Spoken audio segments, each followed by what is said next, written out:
So usually I am all about telling you what to do, but today we are going to talk all about what not to do. I'm going to be sharing my top 5 mistakes when I was first starting an online business, and then you can head over to my friend Joyce's channel and she's going to share her top 5 mistakes.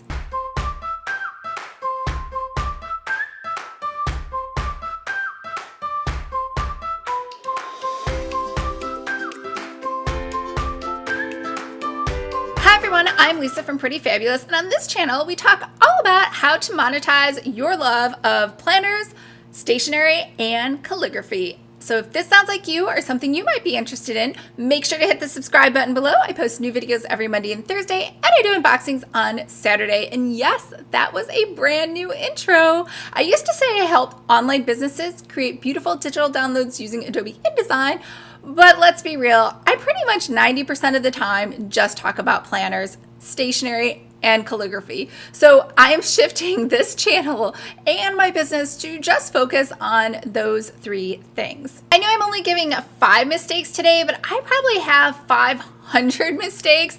And when they say that you should try to make sure that you are learning, I for sure tried, because I have 2 huge failed businesses that I invested almost $100,000 into each. So I really did try to make those work, and they totally bombed. So the first mistake that we are going to talk about is offering a solution to a problem that does not exist. Now, this sounds so common sense, but sometimes it is hard to tell. And the way to know whether or not a problem really does exist is to do market research, both what I call primary research and secondary research. And I shouldn't say what I call it, it's what the world calls it. Primary research means that you are going out and sort of pounding the pavement. You are doing discovery calls with people, you are coaching prospective clients within this niche area, and you're actually asking them, what's your problem? Like, why can't you launch? Or what is causing you to lose sleep at night? What are you most concerned about? As well as going to your competitors and looking through all the comments that are coming in through their social media posts on questions people are asking them for solutions to, things that people are worried about or requesting from them to make videos about. This is going to tell you whether or not there's a problem that people are looking for a solution to, as well as just like YouTube, when you look at videos, most popular videos are clearly something that people were searching on versus videos that don't have as many views. Probably there's not a big need out there to answer this question. So that's primary research. The secondary research is actually just purchasing market research, reading Forbes articles, right? Just surfing the net, which is probably what all of you are doing. However, sometimes when you're going into a new area, especially with online businesses and services and product offerings, it makes more sense and you're going to get much more value from doing primary research. So when I first started out, my very first failed business was offering fitness coaching to romance writers, which sounds so obvious.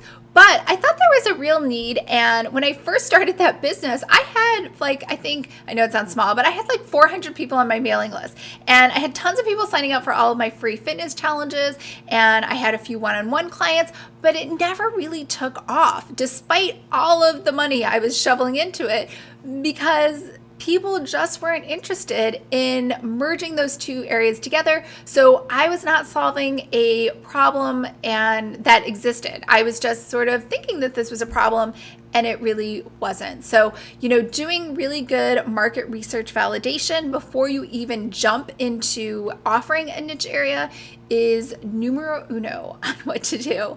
Number 2 was research paralysis. So after this first failed attempt, I was really leery of doing anything because I thought, well, maybe I just don't understand online business. I was still in corporate America. I really wasn't sure what I was doing. I kind of just I've always had this attitude that I can figure everything out, right? I can just kind of look at something and know what to do. And I tried to do that, and I think I did a lot of things right, but there were a lot of things I did wrong. So I attended every conference, bought every course I could find, and it was to the point that it wasn't really information overwhelm as much as it was I still had my day job, and my day job was really demanding. I know I see some people like that have day jobs where they're in line at Starbucks at 9:30 a.m. They haven't even gotten to the office yet, and then they're home by 4:30. That is not my job. I was in New York at a midtown office working. We had to be there by 8 a.m. and I sometimes didn't make it home until 9 or 10.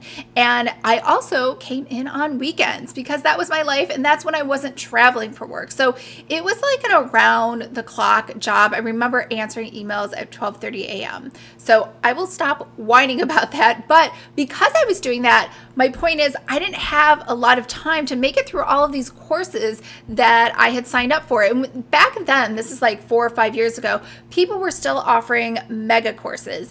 And when I say mega courses, I mean the belief back then was if I'm going to charge $2,000 for a course, I better pack it with a ton of materials. And so something that could have been said, I'm guessing probably in 10 minutes, instead took 10 hours to tell me the solution to, because that was just kind of the style of training online back then. And because of that, I just wasn't able to make it through all of the material. I just didn't have time, and I really wasn't sure what to listen to and what not to listen to. So I wanted to make sure I made it through everything because I had invested and paid so much in all of these courses, which then just led me to being stuck in this cycle of just researching and education. And not that I'm saying investing in education is wrong. I'm not saying that at all, but I think you should take an education piece in, digest it, make some actions upon it, and then purchase the next thing. So that brings me to number 3, which is waiting too long to launch.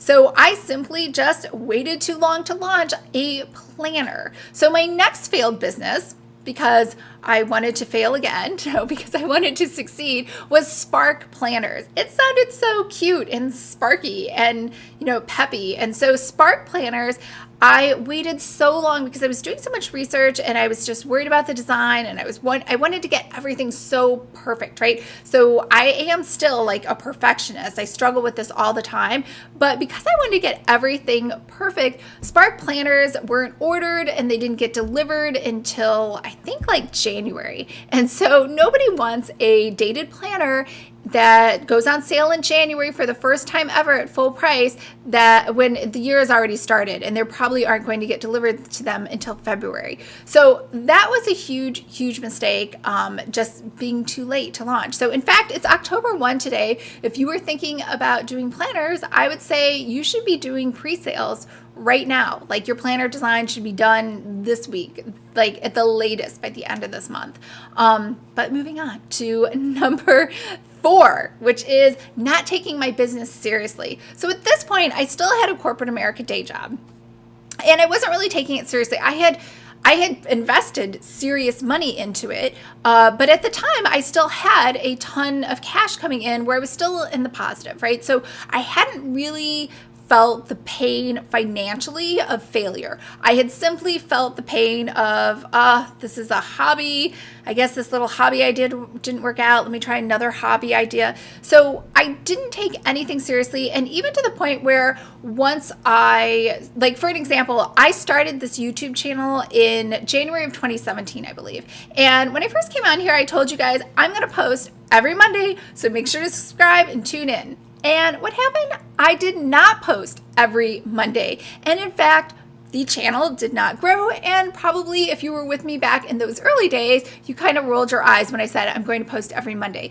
So what happened was, earlier this year, I decided to really give Pretty Fabulous the attention and focus that it needed. So I did 3 things to turn that around. 1, I focused only on Pretty Fabulous, and I kind of dropped a lot of things to the wayside. And these are all the other ideas I had, because just like you, I'm multi-passionate. I have a ton of great ideas. Like I think of things all the time that I want to start, or new businesses I want to go after and pursue.